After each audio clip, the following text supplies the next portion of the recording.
సాధారణంగా కొత్తగా క్రెడిట్ కార్డులు తీసుకున్న వాళ్ళకి అవగాహన లేక మినిమం డ్యూ పే చేసి మొత్తం పే చేసామన్న ఇంటెన్షన్ లో ఉంటారు యాక్చువల్గా. కాకపోతే మినిమం డ్యూ అనేది కేవలం ఆ మంత్ కి మనకు అప్పటికప్పుడు మన ప్రాబ్లం నుంచి బయటపడ్డామంటే తప్ప రిమైనింగ్ బ్యాలెన్స్ కి అదే ఇంట్రెస్ట్ పెరుగుతుంది, ఒక్కొక్కసారి ఎక్కువ వడ్డీ కూడా పడే అవకాశం ఉంటుంది.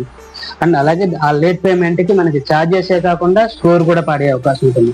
సో మినిమం డ్యూయే కాదు, బ్యాలెన్స్ కూడా తొందరగా క్లియర్ చేసుకుని వెళ్ళాగా ఆర్గనైజ్ చేసుకుంటే మంచిది. అలాగే చాలా ఎక్కువ కార్డులు వాడడం చెడ్డ విషయం కాదు, కానీ ఎక్కువ కార్డులు ప్రాపర్ గా ఆన్ టైం ఆర్గనైజ్ చేసుకోవడం అనేది కరెక్ట్ పాయింట్. యాక్చువల్గా ఆన్ టైం కి బిల్స్ పే చేయడం, ఆన్ టైం కి విత్ ఇంట్రెస్ట్ పే చేయడం, అవసరం లేకుండా ఖర్చులకి కార్డు వాడడం, ఇలాంటి వాటి వల్ల మల్టిపుల్ కార్డ్స్ కి మనకి ఎక్కువ ఇంపాక్ట్ పడుతుంటుంది. అందుకని ఎక్కువ కార్డులు కాకుండా తక్కువ 1 or 2 కార్డ్స్ తోటి మంచిగా హెల్దీ క్రెడిట్ స్కోర్ ని మెయింటైన్ చేసుకుంటే బెటర్.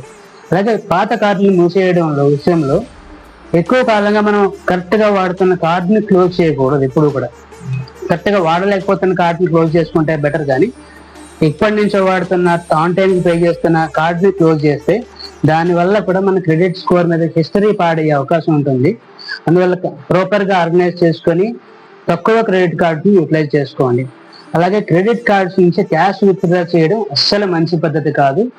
క్యాష్ విత్డ్రా చేయడం అనేది ఇన్స్టెంట్ గా అప్పటికప్పుడు వడ్డీ కట్టడం, అప్పటికప్పుడు ఎక్కువ ఛార్జెస్ పే చేయడం, అది భరించలేని ఎక్కువ ఒత్తిడికి మనకు గురవుతూ ఉంటాము. అందువల్ల క్యాష్ విత్డ్రాల్ అనేది అసలు దాన్ని ఉపయోగించకపోవడం అనేది మంచి ఆలోచన ఉంటుంది. ముఖ్యంగా లోన్ వచ్చే అవకాశాలు పెంచుకోవడానికి credit score analysis, dispute corrections, అలాగే క్రెడిట్ స్కోర్ పెంచుకోవడానికి మేము సహాయకరిస్తాము.